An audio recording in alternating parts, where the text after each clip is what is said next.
Hello and welcome to Moneylife. We're going to talk about nominations and successions today. In fact, one of the grim outcomes of this pandemic, once in a lifetime event or once in 100-year event, is that all of us have come face to face with death, the reality that we need to plan for the future and our succession.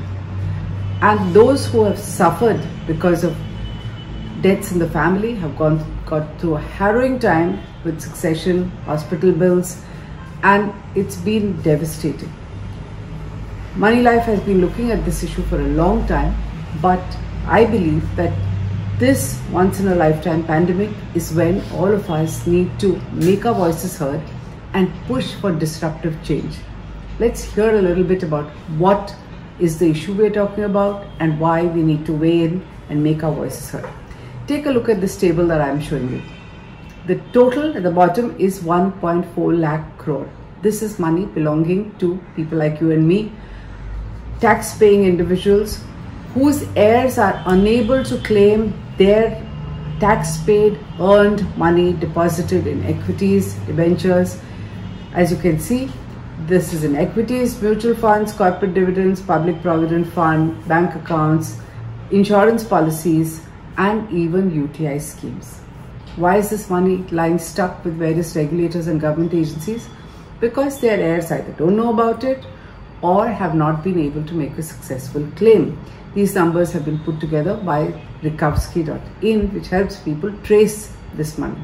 Now, during COVID, sheer number of deaths, often within a family, which have left children orphaned and left senior citizens to their own resources, or have left them intestate and people struggling to claim what is theirs.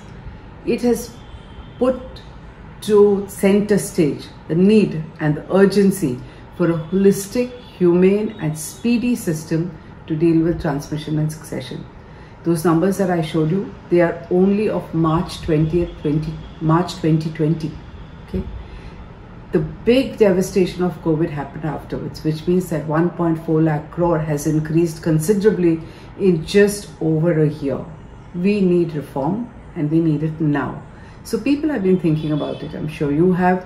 So there is a hierarchy of vital change that needs to be fixed.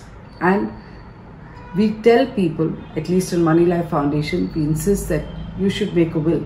But there is also the realization that a lot of wills need succession certificates, probates, and this itself is a very, very slow, expensive process because our legal system is broken. It's not really available to us. The most challenging thing is to fix the legal system. It's not likely to happen in a hurry. Look at the numbers. Again, a white paper was prepared by the Association of Registered Investment Advisors. It's titled Making Succession Smoother and Simpler, written by Mr. Pramod Rao. It notes that a probate, which is required in 5 high court jurisdictions, takes about 8 to 10 months if there is no challenge, okay, and a fat fee. If it is challenged, it can be anywhere between 6 to 9 years or more. Succession certificates take an equally long time. These are where probate is not required. There are fees and the rules and framework differs from state to state. It's difficult to understand at a time when people are living in different states, unaware of the rules, are mobile, traveling for jobs.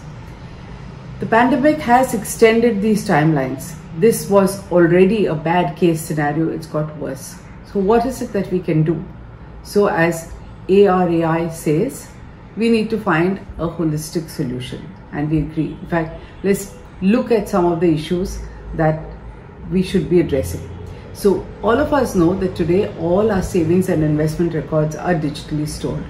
We need demat accounts, there's paperless trading in the secondary market, mutual funds also, most people have them digitally stored, you're doing online banking. So why is it that this technology shouldn't be used?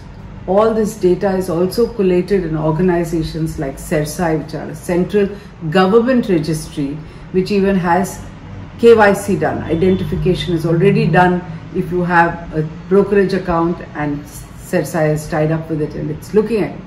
So why shouldn't all this be used to find a tech-based holistic solution which, as far as possible, allows you to leave the courts aside and find a way to use nominations smartly in order to transmit whatever money you have to people you choose to give it to. This is money you've earned, paid taxes on in your lifetime. Now, the need for change and the harassment is acknowledged by people. So it's not that SEBI doesn't know it, which is the Securities and Exchange Board of India. It's not as though the Reserve Bank doesn't know it. As recently as 18th October, SEBI told registrars of public issues and share transfer agents to transmit securities in favor of surviving joint holders quickly. Now, why did it issue this clarification in writing? Because there were complaints that it wasn't happening fast enough and there were all kinds of conditions that were imposed. A few days before this, I received a WhatsApp forward, which is an old one apparently, has been going around for years, which said that when somebody has a joint fixed deposit, a joint account, usually husband and wife, and one of the two dies, banks are not allowing the survivor to withdraw the money. They are asking the survivor to hold it to maturity or get consent from all the illegal heirs. Now, the whole purpose of a joint account is to make it convenient for two people to use it. Apparently, as far back as 2012 August, the Reserve Bank of India, so this has been going around for a long time. You can imagine the harassment. This has started, I think, from 2005, and the RBI issued a first circular on how to make things, ironically enough, how to make things easy for people by instructing banks and giving them general guidelines on not harassing people, having checks and balances, but making it easy for heirs and nominees to get the money that they deserve without being made to run around. So, original one was in 2005. In 2012, because of the harassment caused by this WhatsApp that I'm talking about, the RBI issued a further clarification. And what did it say? It said, stuck to the rule, but it said, if you have taken a mandate from the two joint account holders by incorporating a clause in the account opening form, which says that the survivor can close the account on the death of one of the joint account holders and get the money back, then that should be permitted without permission from the legal heirs. Sounds simple, but nothing in life is simple. This is 9 years ago. Why is it that the WhatsApp is going around again? Because banks have apparently not done it. They continue, they haven't even incorporated this clause in their account opening forms, so most joint account holders don't know, and the horror is unleashed only on the death of one of the account holders, when the second person can't access the money. This is a horrific state of affairs. And why does this happen? It happens because the RBI is making motherhood statements and issuing general directions instead of clear standard operating procedures. Now, who's going to do standard operating procedures? If you ask me, it should be the RBI. It is sitting on vast amounts of funds in a depositor education and awareness program. These are unclaimed bank deposits. Use that money to make things life easy for the people whose money you have impounded. And this amount is over 12,000 crore. Now, instead of having SOPs, it asks the Indian Banks Association to come up with model operating procedures. Obviously, either nothing has happened or banks don't care, because banks keep making rules as they go along. And the rules harass people, even though RBI's 2005 circular explicitly says that you have to find a way to make things easy. They say superfluous, let me read from it, superfluous and unwarranted demands such as seeking bonds, indemnities and sureties from nominees will invite serious supervisory disapproval, which means RBI will frown on them. Does it matter? No, the bank official doesn't care. He's protecting his job. RBI also says it's imperative to ensure that you avoid inconvenience and undue hardship to the common person. Does the bank care? No. Each bank makes up its own rules. This harassment continues because things are not explicit. So, as the Association of Registered Investment Advisors says, I'm going to call it ARIA from now, the need of the hour is a holistic system that works across all assets, puts in place standard rules and protocols for transmission of financial assets, and covers the needs of minor children, We've seen COVID orphans and incapacitated senior citizens. I'm going to come to that a little later. Question is, who will bell the cat?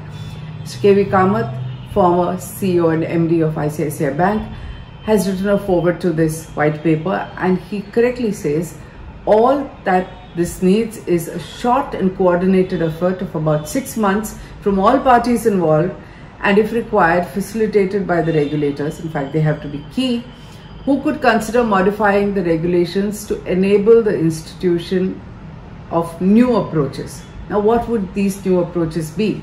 So Arya has discussed some of them, mentioned some of them, and I'm going to give you my views on what these are. First, nominees.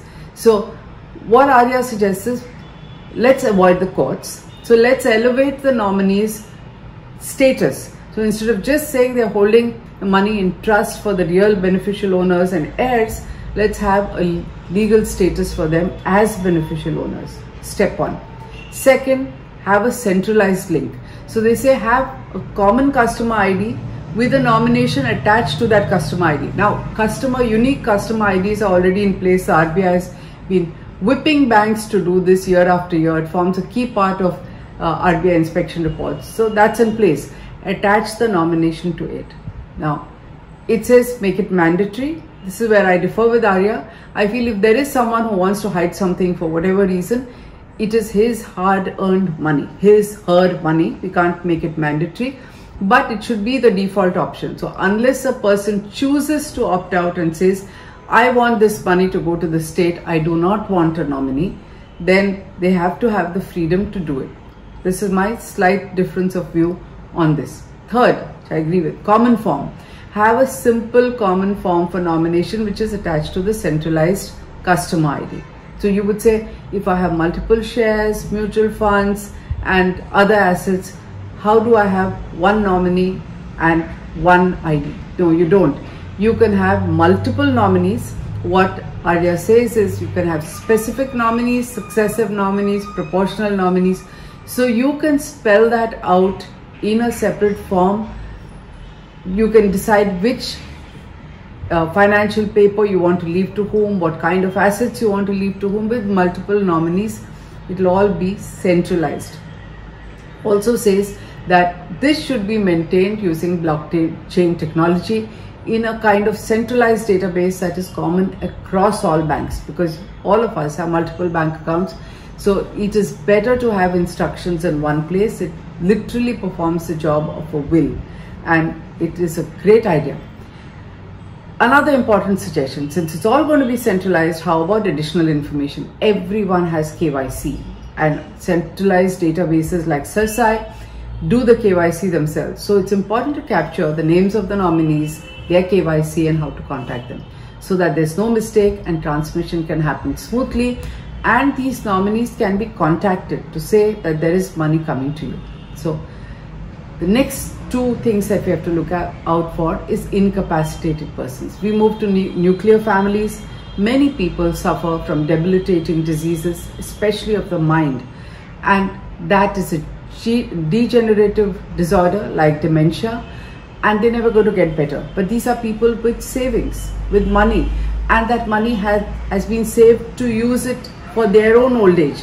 So they don't have to be dependent even when they're physically dependent, and their money should be used on their behalf. This is tricky because one has to ensure that whoever has got access to the money and allowed to use it, the nominee, the heir, the caregiver, is not going to run away with that money and is going to use it. So there is a requirement of thinking and working around it. Other countries which have huge senior citizen populations, are much more affluent than us, have thought about it. India is facing this only recently. We have a young population. We are moving to more and more nuclear families where people are separate, don't share things with even sisters and brothers and relatives. So we have to prepare for this, and the time to do it is now. But it needs to be done because there are more and more old people here, sometimes children not living in India, who need to be cared for. The next thing is minors. Now, with minors also, you've heard about the COVID minors. Parents who left money, the children are too young, they can't handle the money on their own, but they have access to the money. It has to be held in trust, and it has to be sensibly used for them, for their welfare and education. We need to think about it and put in place rules. Arya has suggested that notarized nomination for proof of validity would be done by a bank officer, and some major branches would have a bank officer designated as a notary to strengthen nominations. Now that's on paper a good idea. I'm not sure how it's going to work because many banks are not going to be willing participants for this. For instance, in Moneylife Foundation, we had a peculiar investor complaint that came to us. Someone wanted to close his demat account with a large private bank. He had to go to the branch with KYC documents to verify it was him, sign all the papers, all checked, signed by the branch manager and submitted. Took a half-an-hour process. Afterwards, he gets a reply a week later saying that his signature has mismatched, signed in front of the officer with all the proof. Why? Because the computerized system apparently found that there was a signature difference. So he was called to the bank all over again. Now, who says it's not going to happen all over again if a machine doesn't recognize what the bank officer has seen in front of his own eyes? So the person complained, we escalated it to the bank. Bank was most reluctant to trust its 6,000 branch managers. It wanted a computerized eye looking at it. Doesn't matter that it harassed the customer. Now, my point is that if this is the attitude of private banks with great technology, are they going to trust their own officers acting as notary? And what checks and balances will be there to see that the notary inside a bank with all access to your data and information? And believe me, there's a lot of suspicion in the complaints that we get where mobile numbers are suddenly stopped and money goes out of accounts. There is huge suspicion that the leakage of information, secret numbers and other information leaks from the branch. So I'm not quite sure how it works. Sounds good on paper, may not be a great solution. What you can see is that a solution is possible. We can use technology. There are issues that need to be thought through. This is the time to do it. It has to be done quickly across regulators in, as Mr. K.V. Kamath says, a small time frame of maybe 3 months, and it has to be done now when the devastation caused by the pandemic is still so alive in our minds. How can this be done? A high-powered committee can be set up by the Finance Ministry or maybe Niti Aayog. A very time-bound mandate, participation of all regulators, and for heaven's sake, speak to us, the stakeholders also, because we suffer the consequences of rules that are made by committees without discussions with us, the stakeholders. But nothing is going to happen. Nobody is going to think about us unless we build pressure to do it. If you agree with what I say, you like what I've said, please spread the word, get people to weigh in, maybe put a comment under this video and make people aware that let us not lose or only lose a pandemic. Let's take advantage of it to clean up for the future. Thank you. Thanks for watching.